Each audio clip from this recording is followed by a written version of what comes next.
वाला ना होवे। अपनी शादी वाली एक इस्त्री नाल अपना सारा जीवन बतीत करे। झूठे मकर फरेब धोखे बाज छल करन वाला इस तरोही करन वाला मशहूर ना होवे। पखंडी रंडी नासक तक ना होवे। किसी जीव नाल नफरत घृणा करन वाला ना होवे। परमात्मा दा पूरा उपासक होवे। महाराणी जी कहन लगी कि हे पुत्र, मेरी प्रजा विच जेड़ा इन्ने गुणा वाला पुरुष होवे तो उस पुरुष नूं राज भाग दे सकदा है। और सतगुरु जी दस रहे कि जिस वक्त माता करखणी देवी जी ने पिरगू जी नूं इस तरह दे बचन कहे तां पिरगू जी अपने मन विच ये विचार करन लगा कि ऐसा सच्चा पुरुष मेरी प्रजा विच किहड़ा होवेगा। हुण जिस नूं मैं ये राज भाग दे सकां। महाराणी जी जदों पिरगू जी नूं कह रही सी कि जिस पुरुष विच इतने गुण होण राज भाग उस पुरुष नूं दिता जा सकेगा।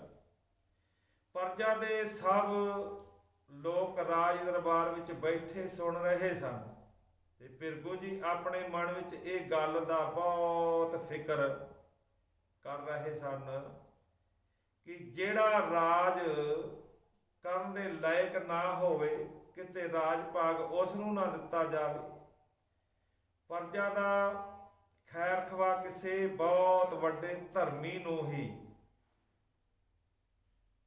बनाया जावे जो कि इस राज नूं चंगी तरह चला सके।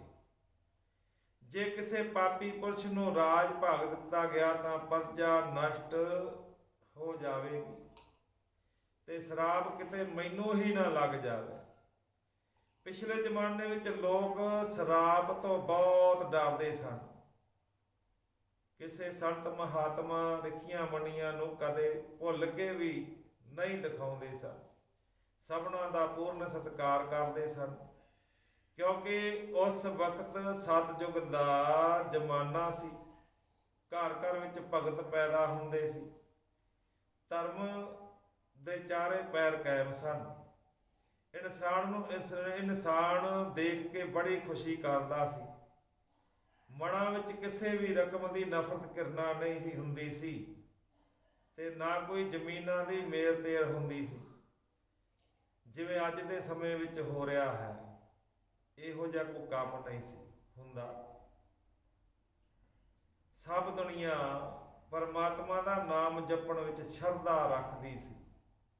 दुनिया विच ऊच नीच वाला अजे कोड़ नहीं पैदा होया सी। लोग आपस विच बड़े मिल के रहिंदे सन। हुण पिरगू जी अपने मन विच इस तरह करना सोच रहे सन कि प्रजा दे लोग कदों उन्हां कोलों राज भाग लैण नूं तैयार सन। प्रजा दे लोकां नूं इह भी पता सी कि बड़े पुराने जमाने तो राज भाग इसे खानदान विच चलिया आ रहा है। संत राज कोई विरला ही कर सकता है। कालयुगी राज पखंडी राज तां हर कोई कर रहा। 2 दिन की चौधर नूं हरेक बंदा ही मर रहा है कि मैं 2 दिन की चौधर कर लवां। पर संत राज करना किसी किसी दा कर्म है। राज करन वाले विच भी श्री गुरु नानक महाराज वर्गी शांति ते सच्चाई होनी चाहिए है तां जा के प्रजा दे लोकां नूं इक्को जिहा सुख हो सकदा है। जिवें अपने सिखां नाल श्री गुरु गोबिंद सिंह जी महाराज दा प्यार सी इस तरह राजे दा प्यार अपनी प्रजा दे लोकां नाल होना चाहिए है। सतयुग दे जमाने विच राजे लोग अपनी प्रजा नाल इस तरह प्यार करते सन जिवें श्री गुरु गोबिंद सिंह जी महाराज अपने सिखां नाल करते सन। ਤੇ ਅੱਜ ਦੇ ਸਮੇਂ ਦੇ ਵਿੱਚ ਜੇ ਦੇਖੀਏ ਤਾਂ ਬਹੁਤ ਕਾਲ ਦਾ ਜ਼ੋਰ ਹੈ। ਜੇ ਕੋਈ ਸਿਆਸਤ ਵੀ ਕਰ ਰਿਹਾ ਹੈ ਤੇ ਲੋਕਾਂ ਦੀਆਂ ਜਾਨਾਂ ਲੈ ਲੈ ਕੇ ਸਿਆਸਤ ਕਰ ਰਿਹਾ ਹੈ, ਰਾਜ ਕਰ ਰਿਹਾ ਹੈ। ਇਹੋ ਜਿਹੇ ਰਾਜਿਆਂ ਨੂੰ ਸਤਿਗੁਰੂ ਜੀ ਦੱਸਦੇ ਨੇ ਅਗਲਾ ਜਨਮ ਕੁੱਤੇ ਦਾ ਮਿਲੇਗਾ। ਸਾਰੀ ਉਮਰੀ ਫਟਕਾਰਾਂ ਲੈਣੀਆਂ ਪੈਂਦੀਆਂ ਹਨ। ਸਤਿਗੁਰੂ ਜੀ ਦੇ ਸੰਤ ਰਾਜ ਦੇ ਵਿੱਚ ਇੱਕ ਸੰਤ ਰੂਪ ਹੀ ਰਾਜਾ ਹੁੰਦਾ ਹੈ। ਦੋਹਰਾ ਵਾਹੋ ਵਾਹਿਗੁਰੂ ਗੋਬਿੰਦ ਪਿਆਰੈ, ਪੁੱਤਰ ਦੇਸ਼ ਧਰਮ ਪਰਵਾਰ। ਖਾਲਸ ਪੰਥ ਚਲਾਇਆ ਮੀਤ, ਜਬ ਤੱਕ ਗਗਨ ਰਹੇ ਸਰਜੀਤ। ਗਿਲ ਦਾਸਾ ਸਿੱਖ ਪੂਰਨ ਸੋਏ, ਜਿਸ ਕੀ ਪ੍ਰੀਤ ਸਰਬ ਸੰਗ ਹੋਏ। ਹੁਣ ਮਨਮੁਖ ਰਾਜ ਦਾ ਹਰ ਕੋਈ ਤਾਂ ਕਰ ਰਿਹਾ ਤੇ ਕਰ ਸਕਦਾ ਹੈ। ਮਨਮੁਖ ਰਾਜ ਵਿੱਚ ਅੱਜ ਦੇ ਸਮੇਂ ਦੇ ਵਿੱਚ ਦੇਖਦੇ ਹਾਂ, ਜੇ ਕੋਈ ਪਿੰਡ ਦੇ ਵਿੱਚ ਜਿਸ ਤਰ੍ਹਾਂ ਆਪਾਂ ਸਰਪੰਚੀ ਦੀਆਂ MC ਦੀਆਂ ਵੋਟਾਂ ਪਾਉਣੇ, ਜਿਹੜਾ ਕੋਈ ਨਹੀਂ ਪਾਉਂਦਾ, ਜਦ ਉਹ ਸਰਪੰਚ ਬਣ ਜਾਂਦਾ ਉਹਦਾ ਕੰਮ ਹੀ ਨਹੀਂ ਕਰਦਾ ਕਿ ਤੂੰ ਸਾਨੂੰ ਵੋਟਾਂ ਨਹੀਂ ਪਾਈਆਂ, ਅਸੀਂ ਤੇਰਾ ਕੰਮ ਨਹੀਂ ਕਰਨਾ। ਤੇ ਸਤਿਗੁਰੂ ਜੀ ਦਾ ਪ੍ਰਜਾ ਦੇ ਲੋਕ ਸਦਾ ਕਾਲ ਪਰਮਾਤਮਾ ਕੋਲੋਂ ਇਹੀ ਮੰਗਦੇ ਸਨ ਕਿ ਇਸ ਮਾਤ ਲੋਕ ਦੀ ਧਰਤੀ ਦਾ ਰਾਜ ਭਾਗ ਇਸੇ ਖਾਨਦਾਨ ਵਿੱਚ ਰਹੇ। ਰਾਜਾ ਵਰਨ ਨਾਰਦ ਮੁਨੀ ਜੀ ਦਾ ਵੱਡਾ ਭਾਈ ਸੀ। ਇਹ ਦੋਨੋਂ ਬ੍ਰਹਮਾ ਜੀ ਦੇ ਪੁੱਤਰ ਸਨ।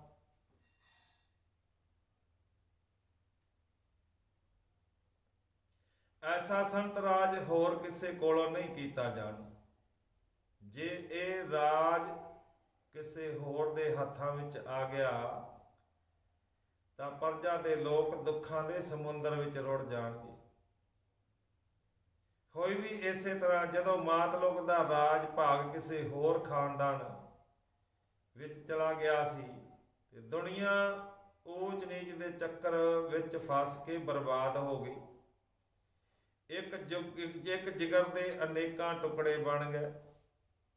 ਇੱਕ ਪਰਿਵਾਰ ਪਾੜ ਕੇ ਲੰਗਾਰ ਹੋ ਗਿਆ। ਜਗ੍ਹਾ ਜਗ੍ਹਾ ਪਰ ਕੋੜ ਨੇ ਆਪਣੇ ਝੰਡੇ ਝੁਲਾ ਦਿੱਤੇ। ਮਜ਼ਹਬਾਂ ਦੇ ਝਗੜੇ ਸਹੇੜ ਤੇ ਦੁਨੀਆ ਈਰਖਾ ਦੀ ਅੱਗ ਵਿੱਚ ਸੜਨ ਲੱਗੀ।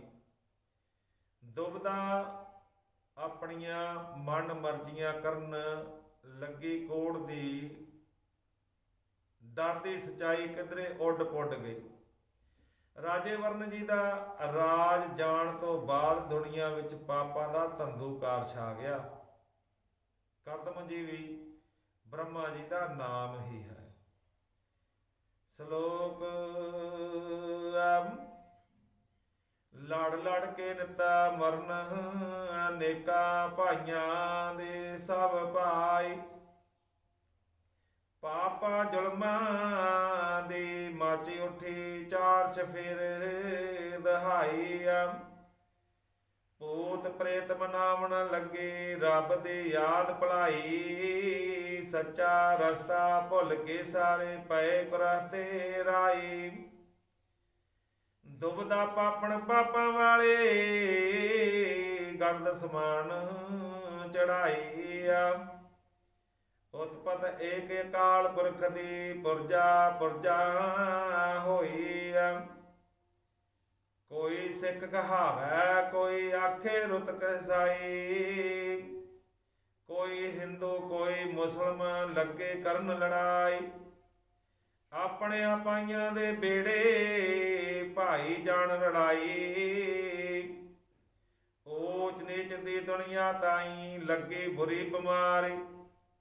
ਸੱਚਾ ਵੈਦ ਨਾ ਮਿਲਦਾ ਕੋਈ, ਹੋਏ ਬੜੇ ਲਾਚਾਰੀ।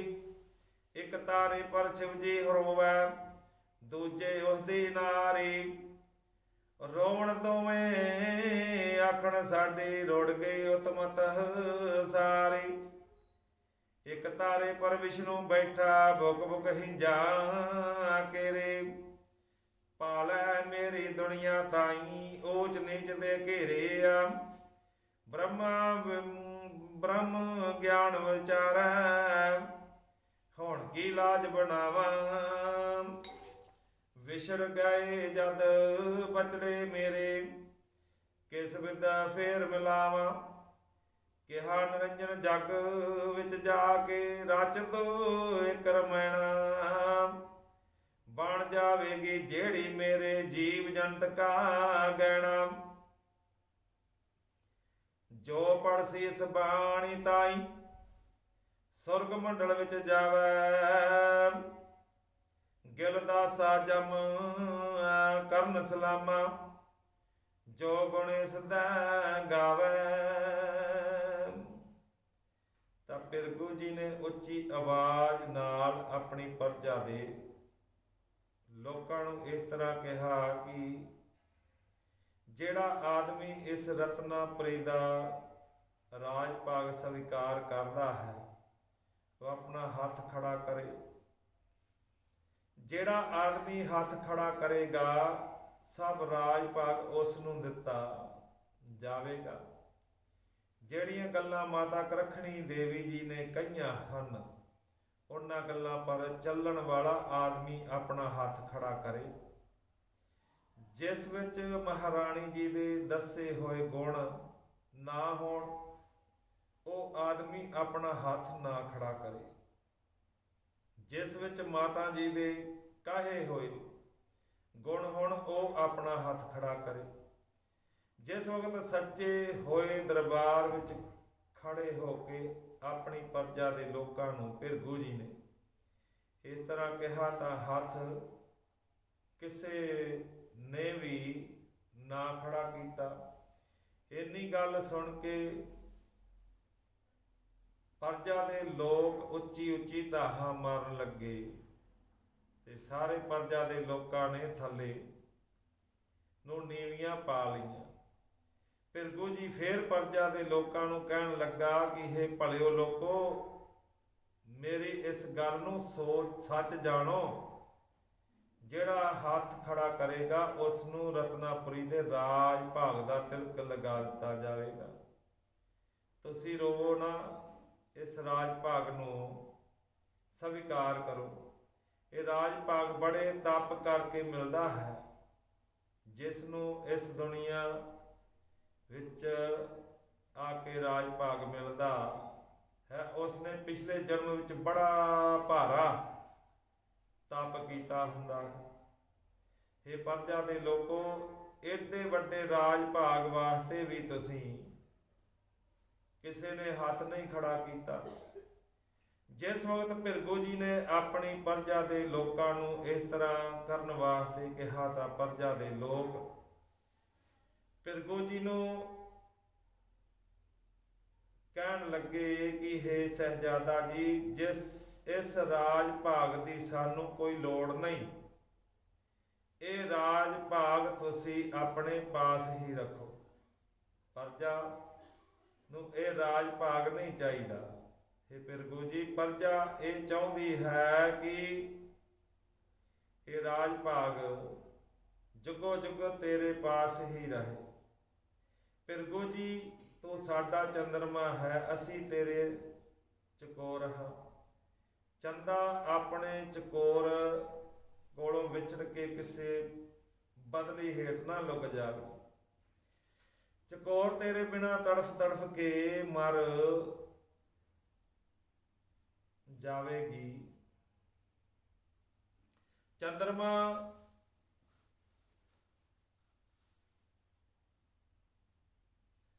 ਤੇਰਾ ਵਿਛੋੜਾ ਤੇਰੇ ਚਕੋਰਾਂ ਕੋਲੋਂ ਝੱਲ ਨਹੀਂ ਹੋਣਾ। ਹੇ ਚੰਦਾ, ਤੂੰ ਸਾਡੀਆਂ ਅੱਖਾਂ ਤੋਂ ਸਾਹਮਣੇ ਹੀ ਚਮਕਦਾ ਰਹਿ।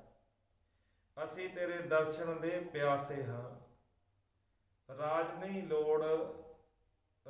ਲੋੜ ਨਹੀਂ। ਜਦੋਂ ਸਾਰੀ ਪਰਜਾ ਦੇ ਲੋਕਾਂ ਨੇ ਹੱਥ ਜੋੜ ਕੇ ਭਿਰਗੂ ਜੀ ਨੂੰ ਇਸ ਤਰ੍ਹਾਂ ਕਿਹਾ, ਤਾਂ ਭਿਰਗੂ ਜੀ ਆਪਣੇ ਮਨ ਵਿੱਚ ਸੋਚਣ ਲੱਗਾ ਕਿ ਪਰਜਾ ਦੇ ਲੋਕ ਮੇਰੇ ਨਾਲ ਬਹੁਤ ਜਾਸਤੀ ਪਿਆਰ ਕਰਦੇ ਹਨ। ਇਹਨਾਂ ਲੋਕਾਂ ਨੂੰ ਰਾਜ ਭਾਗ ਦਾ ਕੋਈ ਲਾਲਚ ਨਹੀਂ। ਸਭ ਦੁਨੀਆ ਦੀ ਭਲਾਈ ਵੱਲ ਦੇਖ ਰਹੇ ਹਨ ਕਿ ਐਸਾ ਸੰਤ ਰਾਜ ਕਿਸੇ ਹੋਰ ਕੋਲੋਂ ਨਹੀਂ ਹੋਣਾ। ਦੁਨੀਆ ਦੁੱਖਾਂ ਦੇ ਸਾਗਰਾਂ ਵਿੱਚ ਰੁੜ ਜਾਵੇਗੀ। ਇਸੇ ਕਰਕੇ ਕਿਸੇ ਨੇ ਰਾਜ ਵਾਸਤੇ ਹੱਥ ਨਹੀਂ ਖੜਾ ਕੀਤਾ। ਪ੍ਰਜਾ ਇਹ ਚਾਹੁੰਦੀ ਹੈ ਕਿ ਇਹ ਰਾਜ ਭਾਗ ਕਿਸੇ ਖਾਨਦਾਨ ਵਿੱਚ ਹੀ ਰਹੇ। ਐਸੀ ਚੰਗੀ ਪ੍ਰਜਾ ਨੂੰ ਛੱਡ ਕੇ ਰਾਜਾ ਪਰਮਾਤਮਾ ਦੀ ਭਜਨ ਬੰਦਗੀ ਕਰਨ ਚਲਾ ਜਾਵੇ ਤਾਂ ਉਸ ਰਾਜੇ ਨੂੰ ਪ੍ਰਜਾ ਦਾ ਸਰਾਪ ਲੱਗ ਜਾਂਦਾ ਹੈ ਤੇ ਰਾਜੇ ਨੂੰ ਪਰਮਾਤਮਾ ਦੀ ਦਰਗਾਹ ਵਿੱਚ ਵੀ ਢੋਈ ਨਹੀਂ ਮਿਲ ਸਕਦੀ।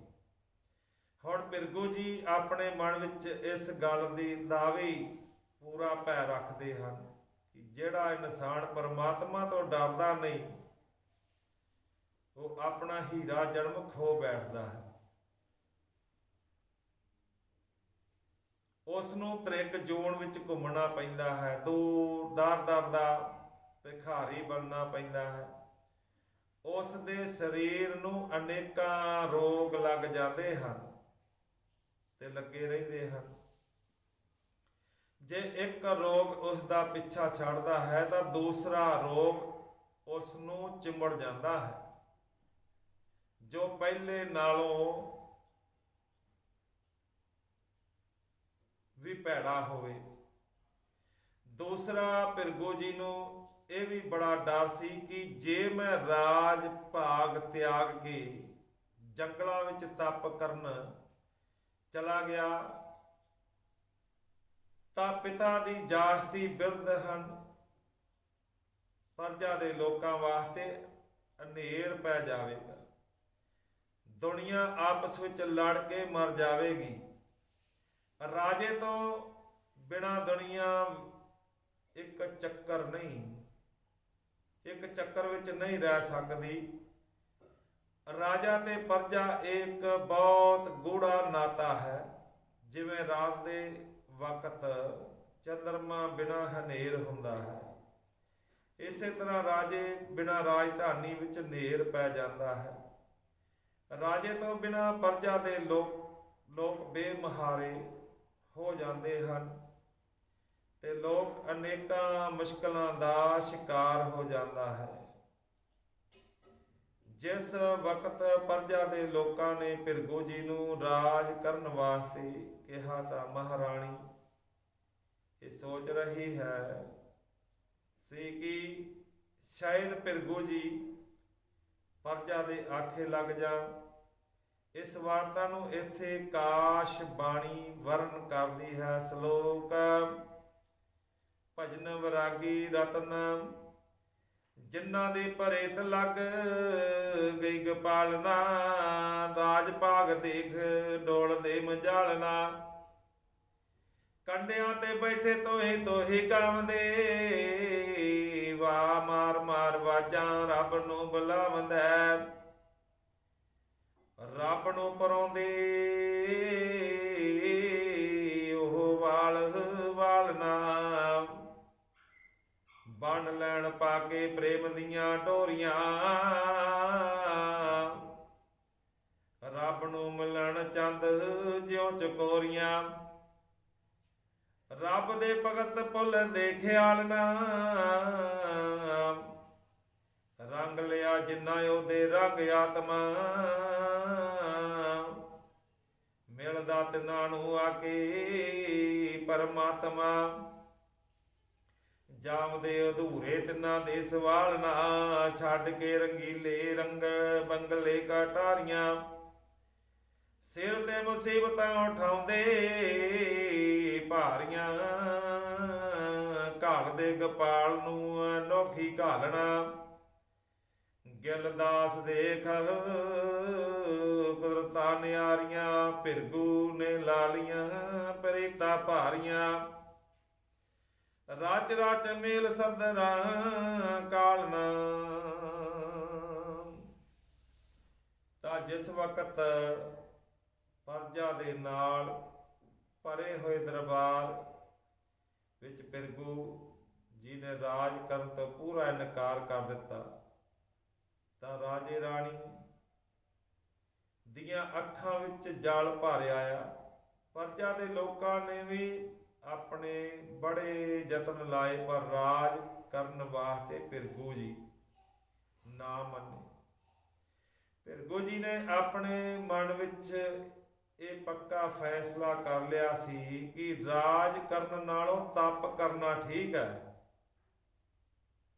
ਭਿਰਗੂ ਸ਼ਹਿਜ਼ਾਦੇ ਦਾ ਇਸ ਤਰ੍ਹਾਂ ਬੜਾ ਪੱਕਾ ਇਰਾਦਾ ਕਿ ਤਪ ਕਰਨ ਦਾ ਜਾਣ ਕੇ ਰਾਜਾ ਵਰਨ ਭਿਰਗੂ ਜੀ ਨੂੰ ਕਹਿਣ ਲੱਗਾ ਕਿ ਹੇ ਪੁੱਤਰ, ਤੂੰ ਦੇਖ ਮੈਂ ਹੁਣ ਜਾਸਤੀ ਬਿਰਧ ਹੋ ਗਿਆ ਹਾਂ, ਤੂੰ ਹੁਣ ਜ਼ਰੂਰ ਰਾਜ ਕਰ, ਨਹੀਂ ਤਾਂ ਰਾਜੇ ਬਿਨਾਂ ਯਤਨ ਰਈਅਤ ਬਰਬਾਦ ਹੋ ਜਾਵੇਗੀ।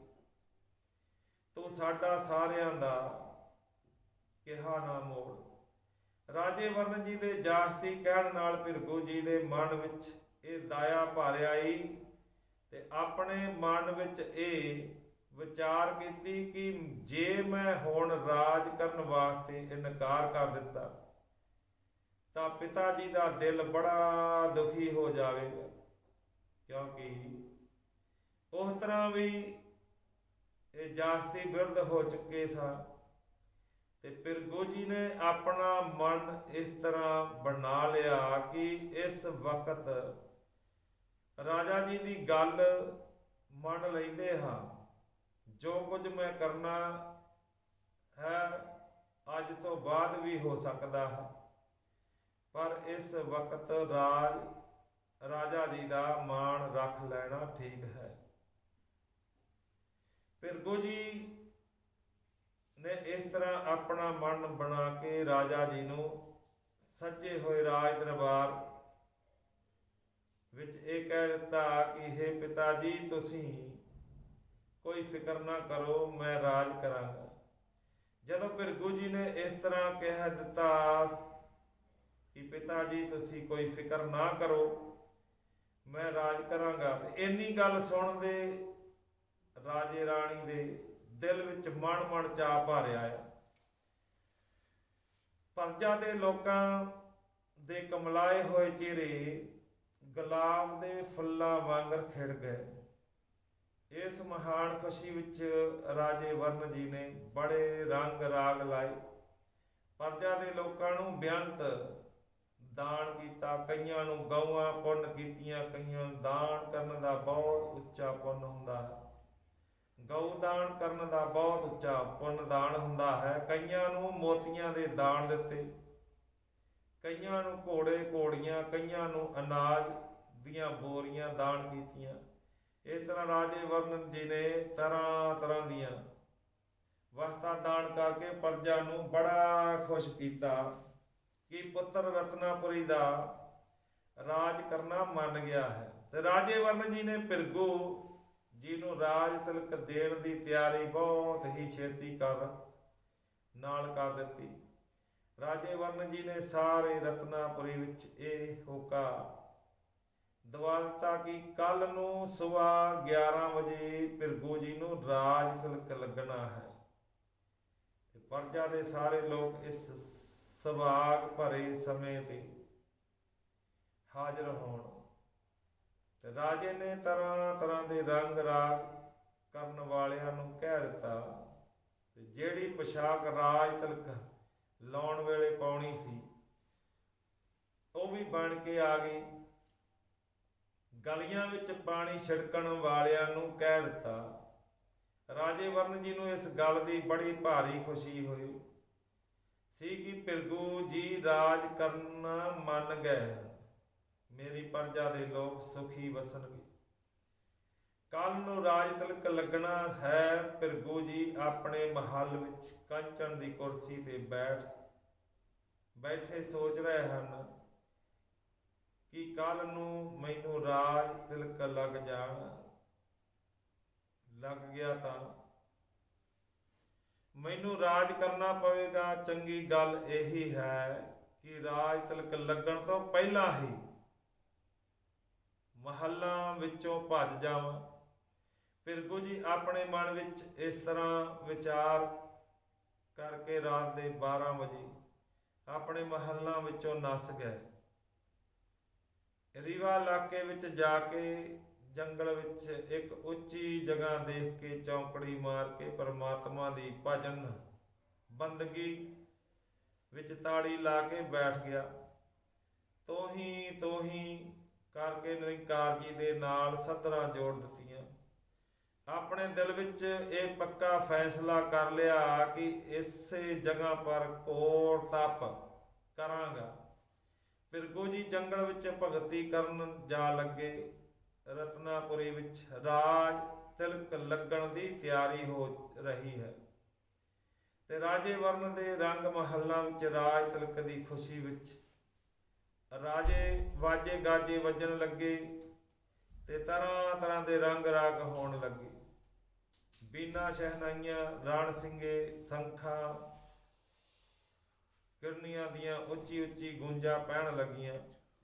ਮਾਲੀ ਮਾਲਣਾ ਸੋਹਣੇ ਫੁੱਲਾਂ ਦੇ ਹਾਰ ਗੁੰਦ ਕੇ ਲਿਆਈਆਂ। ਮੰਤਰੀ ਰਾਜ ਮੁਕਟ ਲੈ ਕੇ ਆ ਗਏ। ਰਾਜ ਤਿਲਕ ਲਾਉਣ ਵੇਲੇ ਪਾਉਣ ਵਾਲੀ ਪੋਸ਼ਾਕ ਵੀ ਆ ਗਈ ਤੇ ਜਿਸ ਵਕਤ ਚਾਨਣ ਦੀ ਚੌਂਕੀ ਉੱਪਰ ਬੈਠ ਕੇ ਇਸ਼ਨਾਨ ਕਰਨਾ ਸੀ, ਉਹ ਡਾਹ ਕੇ ਗਰਮ ਪਾਣੀ ਤੇ 5 ਮਟਕੇ ਵੀ ਭਰ ਕੇ ਚੌਂਕੀ ਕੋਲ ਰੱਖ ਦਿੱਤੇ। ਰਾਜੇ ਰਾਣੀ ਜੀ ਨੇ ਵੀ ਸੁੰਦਰ ਪੋਸ਼ਾਕਾਂ ਪਹਿਨ ਲਈਆਂ। ਗੋਲੀਆਂ ਨੇ ਵੀ ਸੁੰਦਰ ਸੁੰਦਰ ਚੀਰ ਪਹਿਨ ਲਏ। ਜਿਸ ਵਕਤ ਰਾਜ ਤਿਲਕ ਲਾਉਣ ਦਾ ਸਾਰਾ ਸਮਾਨ ਤਿਆਰ ਹੋ ਗਿਆ, ਭਿਰਗੂ ਦਾ ਝੰਡਾ ਵੀ ਤਿਆਰ ਕਰਕੇ ਲੈ ਆਂਦਾ। ਝੰਡਾ ਭਾਵੇਂ ਪਹਿਲੇ ਝੰਡੇ ਵਰਗਾ ਹੀ ਸੀ, ਪਰ ਨਵੇਂ ਝੰਡੇ ਦੀ ਰਸਮ ਅਦਾ ਕਰਨ ਵਾਸਤੇ ਭਿਰਗੂ ਦਾ ਨਾਮ ਝੰਡਾ ਤਿਆਰ ਕੀਤਾ ਸੀ। ਭਿਰਗੂ ਨਾਮੀ ਝੰਡੇ ਉੱਪਰ ਨਾਗ ਦਾ ਚਿੰਨ੍ਹ ਨਿਸ਼ਾਨ ਸੀ। ਵਕਤ ਪੂਰੇ 10 ਵਜੇ ਹੋਏ। ਨਾਲ ਹੀ ਸਭ ਸਮਾਨ ਤਿਆਰ ਕਰ ਦਿੱਤਾ। ਹੁਣ ਸਾਰੇ ਭਿਰਗੂ ਦਾ ਇੰਤਜ਼ਾਰ ਹੋ ਰਹੀ ਹੈ।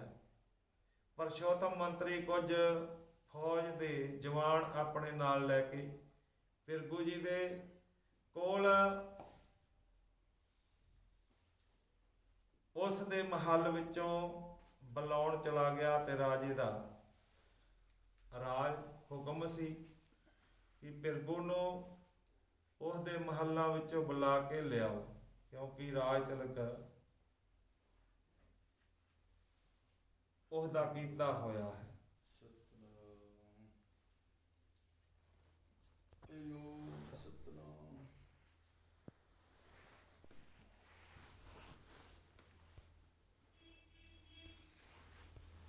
ਹਰੀ ਓਮ ਸਤਨਾਮ।